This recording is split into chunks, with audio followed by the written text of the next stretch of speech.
গভীর রাত পর্যন্ত দিনই আলোচনা করার পর গুনাহ মাখা হাত আপনার শাহী দরবারের দিকে তুলে ধরেছি আল্লাহ। রাত্র যত গভীর হয় দুনিয়ার মানুষের দরজাগুলা বন্ধ হয়ে যায়, আর রাত্র যত গভীর হয় আপনার রহমতের দুয়ার তত উন্মোচিত হয়। আয় আল্লাহ, আমরা গুনাহগার, আপনি তো গফফার। আমরা গুনাহ করতে ভালোবাসি আল্লাহ, আপনি ক্ষমা করতে ভালোবাসেন।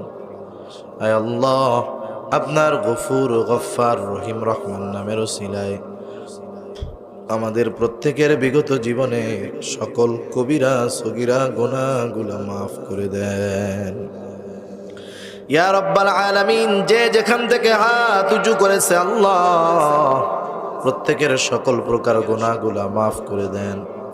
খাস করে আমাদের আত্মীয় স্বজন যে